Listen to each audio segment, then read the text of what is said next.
പരിഹരിക്കാൻ വേണ്ടി വ്യക്തമായ നിർദ്ദേശം വന്ന് ഇവിടെ വെച്ച് തന്നെ കൂടിയ ഒരു മീറ്റിംഗിൽ മന്ത്രിയും മേയറും കൂടെ ഉൾപ്പെടുന്ന ഒരു യോഗത്തിൽ വെച്ച് നിർദ്ദേശങ്ങൾ നൽകിയിരുന്നു. എങ്കിലും 100% അത് പൂർത്തിയായില്ല എന്നാണ് മനസ്സിലാവുന്നത്. എന്തായാലും ഇവിടെ വെള്ളം കിട്ടുന്നുണ്ട്, പക്ഷെ പല സ്ഥലങ്ങളിലും വെള്ളം കിട്ടുന്നില്ല എന്നുള്ള വാർത്തകളും സന്ദേശങ്ങളും ഒക്കെ പലരുടെയും പരാതികളൊക്കെ ചെറിയ തോതിലൊക്കെ ലഭിക്കുന്നുണ്ട്. കൂടുതൽ പത്രമാധ്യമത്തിൽ കൂടുതൽ അറിയായിരിക്കും വിശ്വസിക്കുന്നു. ഇത് വരുന്നത് അരുവിക്കര വന്നിട്ടുള്ള ഒരു ബ്രേക്ക് ഡൗണുമായിട്ട് ബന്ധപ്പെട്ടാണ് ഈ ഷോർട്ടേജ് വന്നത്. ഇപ്പം അവര് പറയുന്നത് ഉത്സവത്തിന്റെ തലേദിവസം തന്നെ അവരുടെ വാൽവുകൾ അഡ്ജസ്റ്റ് ചെയ്ത് ആറ്റുകാൽ പ്രദേശത്ത് മാക്സിമം വെള്ളം എത്തിക്കാൻ വേണ്ടിയുള്ള നടപടികൾ എടുക്കുന്നു എന്നാണ് വിവരം നമുക്ക് നൽകിയിട്ടുള്ളത്, ഡിപ്പാർട്ട്മെന്റ് നൽകിയിട്ടുള്ളത്.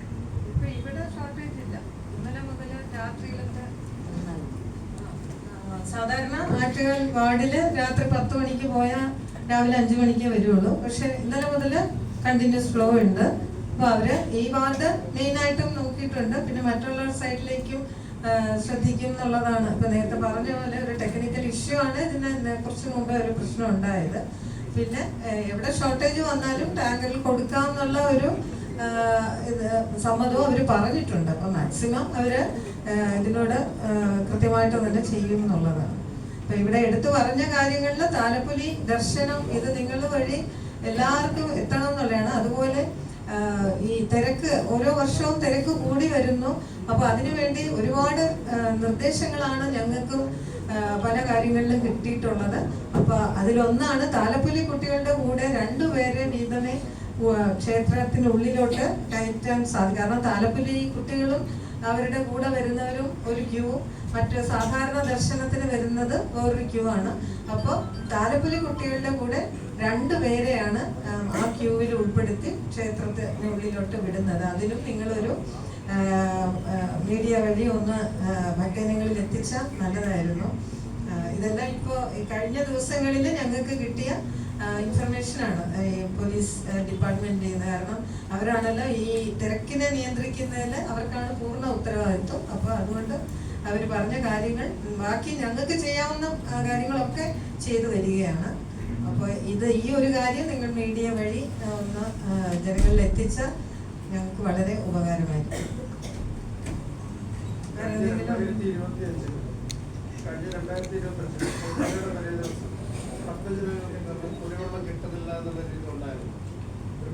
അതൊരു സമയത്തായിരുന്നു, ലൈനില് അതൊരു സമയത്തായിരുന്നു. പിന്നെ രാത്രിയിലാണ് അത് കുറവായിരുന്നത്. അപ്പോൾ ഈ പറയുന്ന പോലെ ആൾക്കാരുടെ ഒരു കുറവ് വന്നതാണ്. പിന്നെ പലയിടത്തുനിന്നും പല ഇതിനുള്ള ആൾക്കാരെ വിളിച്ചിട്ട് അത് ക്ലിയർ ചെയ്തു. അതൊരു സമയത്ത് വന്ന ഒരു ഇതാണ്.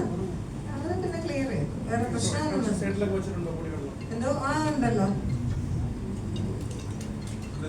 സാധാരണ ഒരു പരാതിയാണ് നേരത്തെ തന്നെ പറയാണ് വളരെ ശ്രദ്ധ വേണ്ട ഒരു കാര്യം. ഞങ്ങൾ ചാനലുകൾക്ക് പ്രധാനമായിട്ടും DSL ചെയ്യുന്ന ഒരു സ്പേസ് സാധാരണ അനുവദിക്കാറുണ്ട്. ആ സമയമൊക്കെ വരുമ്പോൾ പല അഭിപ്രായം പറഞ്ഞ് വണ്ടി മടക്കിക്കൊണ്ടുപോകുന്ന സാഹചര്യം വരാറുണ്ട്. ഇത്തവണ അത് വരാതിരിക്കാനുള്ള ഇതാണ് വളരെ നേരത്തെ തന്നെ. കഴിഞ്ഞ പ്രാവശ്യം നമ്മൾ ഓബി വാനുകൾ പാർക്ക് ചെയ്യാൻ വേണ്ടിയിട്ട് നല്ല പ്രത്യേക സംവിധാനവും സ്ഥലവും നൽകി വളരെയധികം ഹാപ്പിയായിട്ടാണ് കഴിഞ്ഞ വർഷം പോയി. കഴിഞ്ഞ വർഷമാണ് ആ സ്ഥലം നിർമ്മിക്കാൻ കഴിഞ്ഞത്. ഈ പ്രാവശ്യവും ആ സ്ഥലം അതിന് വേണ്ടിയിട്ട് മാറ്റിയിട്ടുണ്ട്. അവിടെ ബാക്കി കുറച്ച് സ്ഥലം ബാക്കി വരുന്നത് ആംബുലൻസ് പോലെ എന്തെങ്കിലും കൂടെ പാർക്ക് ചെയ്യാനുള്ള നമുക്ക് മറ്റു വാഹനങ്ങൾ പാർക്ക് ചെയ്യേണ്ട വലിയ സ്ഥലമാണത്. കുറച്ചധികം വലിയ സ്ഥലമായതുകൊണ്ട് മാത്രമായിട്ടല്ല നിങ്ങളുടെ വണ്ടികൾ എന്തെങ്കിലും പാർക്ക് ചെയ്യാനുള്ള സൗകര്യം അവിടെ ഉണ്ടാവും. ഉണ്ട്. കഴിഞ്ഞ പോലെ തന്നെ ഇത്തവണ അവിടെ ഒരുക്കിയിട്ടുണ്ട്. ഇത്തവണ ആ കരുതലുണ്ട്. എല്ലാവരുടെയും റിക്വസ്റ്റ് ഉള്ളത് തലേദിവസം മാത്രമേ ദയവ് ചെയ്ത് രാവിലെ വണ്ടി കൊണ്ടുവരാവൂ.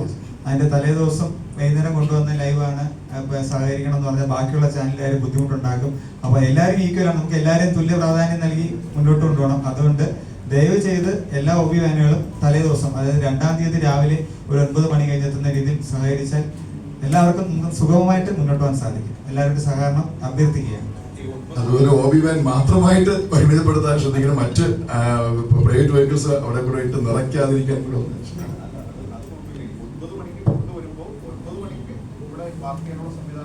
തീർച്ചയായിട്ടും അവിടെ സ്പേസ് ഉണ്ടാവും. ജോയിന്റ് സെക്രട്ടറി അതിന് പ്രത്യേകിച്ച് അതിന്റെ ചുമതല വഹിക്കുന്നത് നോക്കുന്നുണ്ട്. മീഡിയ ഇൻഫർമേഷൻ കമ്മിറ്റി നോക്കുന്നുണ്ട്. ആ സ്ഥലം നിങ്ങൾക്ക് വേണ്ടി ഉണ്ടായിരിക്കും. ഇത്തവണ ഇല്ല, ഇത്തവണ ഉണ്ടാവും. വഴിയിലുണ്ട്, വഴി ക്ലിയർ ആയിരിക്കും.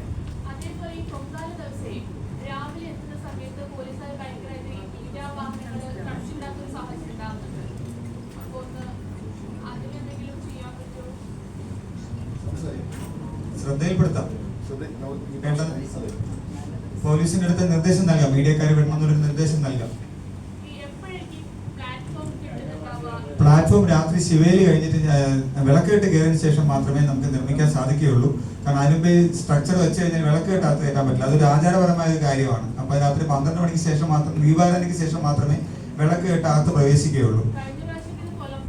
ഇല്ലില്ല, വിളക്കേട്ട് കയറി ഇറങ്ങിയ ഉടൻ അതിൽ ഒറ്റ റൗണ്ട് മാത്രം വെച്ച് പുറത്തിറക്കിയിട്ടാണ്.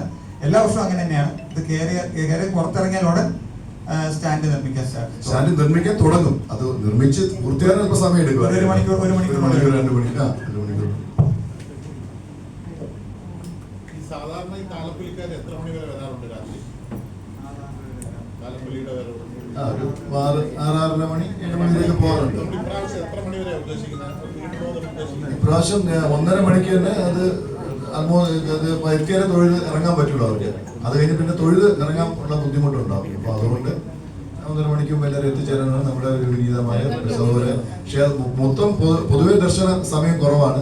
ഇപ്പോൾ ബാക്കി നമ്മുടെ നാട്ടിൽ ഇവിടെ ഉള്ളവരൊക്കെ അതിന് മുമ്പേ തന്നെ ദർശനം നടത്തി അന്നത്തെ ദിവസം ദൂരെ നിന്ന് വരുന്നവർക്ക് ദർശനം ഒരുക്കാനുള്ള ഒരു സൗകര്യം നാട്ടുകാരെല്ലാവരും അല്ലെങ്കിൽ ഈ പരിസര സമീപവാസികളും അല്ലെങ്കിൽ നഗരത്തിൽ താമസിക്കുന്നവരും ഒക്കെ ഒന്ന് ചെയ്യണമെന്നൊരു വിനീതമായ റിക്വസ്റ്റോട് മുന്നോട്ട് വയ്ക്കുകയാണ്.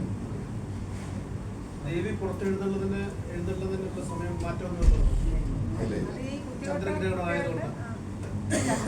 കഴിഞ്ഞിട്ട് 7 മണിക്കല്ലേ നട തുറക്കുന്നത്. അത് കഴിഞ്ഞ് 8:45 കുത്തിയോട്ടം ആരംഭിക്കുന്നത്. അത് കഴിഞ്ഞേ ഉള്ളൂ. അതെ, ഈ കുത്തിയോട്ട കുട്ടികളൊക്കെ പോയതിന് ശേഷം മാത്രമേ ദേവി എഴുന്നള്ളാൻ പറ്റൂ. കറക്റ്റ് ടൈം എന്ന് പറഞ്ഞാൽ നമ്മൾ ഇതിൽ പറയുന്ന ടൈം ഒരിക്കലും കിട്ടാറില്ല.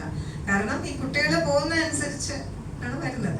നമ്മുടെ സമയം കുത്തിയോട്ടം ചൂരൽകുത്ത് ചടങ്ങാണ് മെയിനായിട്ട് വരുന്നത്. കുട്ടികളൊക്കെ പോയതിനു ശേഷം ദേവി എഴുന്നള്ളും. 8 മണിക്കാണോ? എന്തോ 8 മണിക്കാണോ കുത്തിയോട്ടം? 8:30. ചൂരൽകുത്ത് ആരംഭിക്കുന്നു.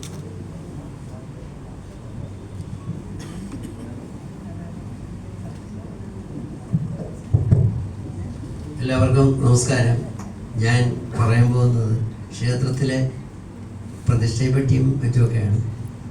ഇവിടെ നമ്മുടെ ആറ്റുകാൽ ഭഗവതി ക്ഷേത്രത്തിൽ 3 വിഗ്രഹങ്ങളുണ്ട്. അതിൽ ഒന്ന് മൂലവിഗ്രഹം നമ്മുടെ പ്ലാവിൻ തടിയിൽ നിർത്തി അതിനെ കൊത്തിയെടുത്ത് മുമ്പ് മുതൽ ഇത് ആരാധിച്ചു വരുന്ന മൂലവിഗ്രഹമാണ്. അത് പ്ലാവിൻ തടിയിലാണ്. അതിലാണ് മുമ്പേ മുഴുക്കാപ്പ് ചാർത്തിക്കൊണ്ടിരുന്നത്. ഇപ്പോൾ അത് തങ്ക അങ്കി നിർമ്മിച്ച് അതിനെ നിർമ്മിച്ചിരിക്കുകയാണ്. അതിനകത്ത് പ്രത്യേക ഇപ്പോൾ അഭിഷേകമൊന്നുമില്ല. അതിൻ്റെ രണ്ടാമത്തെ വിഗ്രഹം എന്ന് പറയുന്നത് പഞ്ചലോകത്തിൽ തീർത്ത അഭിഷേക വിഗ്രഹമാണ്. അതിനകത്താണ് എല്ലാ അഭിഷേകങ്ങളും നടക്കുന്നത്. മൂന്നാമത്തേതെന്ന് പറഞ്ഞാൽ ശ്രീബലി വിഗ്രഹമാണ്. അത് വെള്ളിയിൽ തീർത്തതാണ്.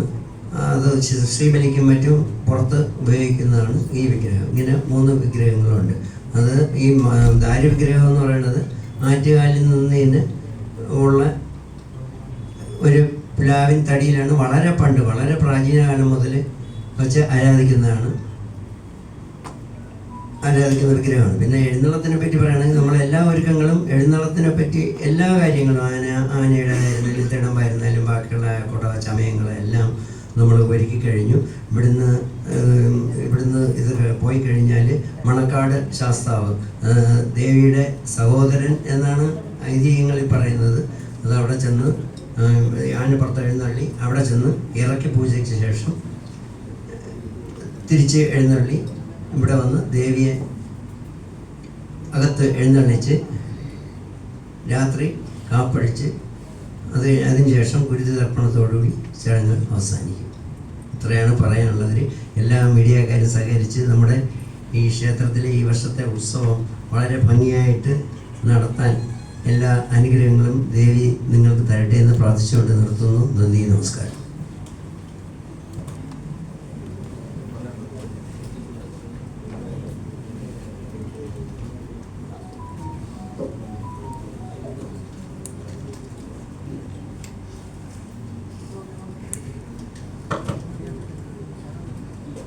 വേറെ കാര്യങ്ങളെന്തെങ്കിലും ചോദിക്കാനുണ്ടെങ്കിൽ ചോദിക്കാം. ഇതിൽ ഈ ഉത്സവത്തോടനുബന്ധിച്ച് നേരത്തെ സൂചിപ്പിച്ച കണക്ക് പൊങ്കാല ദിവസം ഈ 1:30 മണിക്ക് ശേഷമുള്ള ദർശനം ലിമിറ്റ് ചെയ്യുകയാണ്. അപ്പോൾ അകത്ത് പ്രവേശിക്കാൻ സാധിക്കില്ല. അതുകൊണ്ട് ട്രസ്റ്റിൻ്റെ ഭാഗത്ത് നിന്ന് തലേ ദിവസമുള്ള ആ ഒരു ദർശന ടൈം കൂട്ടുന്നതിനെ പറ്റി ഞങ്ങൾ കാര്യമായിട്ട് ആലോചിച്ച് തീരുമാനം എടുക്കുന്നതാണ്. സാധാരണ രീതിയിൽ നട അടയ്ക്കുന്നത് 1 മണിക്കാണെങ്കിലും ചിലപ്പോൾ അന്നേ ദിവസം ഭക്തജനങ്ങളുടെ തിരക്ക് കൂടുതലാണ് എങ്കിൽ ചിലപ്പോൾ 2 മണിയോ 2:30 മണി വരെയോ അത് നീട്ടുന്നതിനെ പറ്റി ഒരു തീരുമാനം എടുത്ത് അറിയിക്കുന്നതാണ്. മാക്സിമം ആൾക്കാർക്ക് തൊഴുത് ഭക്തജനങ്ങൾക്ക് പോകാനുള്ള ഒരു സർവീസ് അതിന് നമ്മൾ ചെയ്ത് കൊടുക്കുന്നതാണ്. ആകുന്നതും ഭക്തജനങ്ങൾ 1:30 മണിക്ക് മുമ്പ് തന്നെ വന്ന് ദേവി ദർശനം നടത്തണം എന്നുള്ളൊരു അഭ്യർത്ഥന ട്രസ്റ്റിൻ്റെ ഭാഗത്തു നിന്നുണ്ട്. ഈ 1:30 മണിക്ക് നട അടച്ചു കഴിഞ്ഞാൽ പിന്നെ 7 മണിക്ക് തുറക്കുള്ളൂ. 7 മണിക്ക് തുറന്നാൽ പോലും അതിൻ്റെ ബാക്കി പൂജാ കാര്യങ്ങളെല്ലാം കഴിയുമ്പോൾ 7:30 മണിക്ക് ശേഷം അത് പ്രവേശനം പറ്റുള്ളൂ. അപ്പോഴത്തേക്ക് നമ്മുടെ കുത്തിയോട്ടത്തിൻ്റെ ചടങ്ങുകൾ തുടങ്ങി കഴിയും. അപ്പോൾ അത് ബുദ്ധിമുട്ടുണ്ടാവും. അതുകൊണ്ട് അതൊന്നും ഭക്തജനങ്ങൾ നേരത്തെ ദർശനം നടത്തണം എന്നുള്ളൊരു അഭ്യർത്ഥനയുണ്ട്.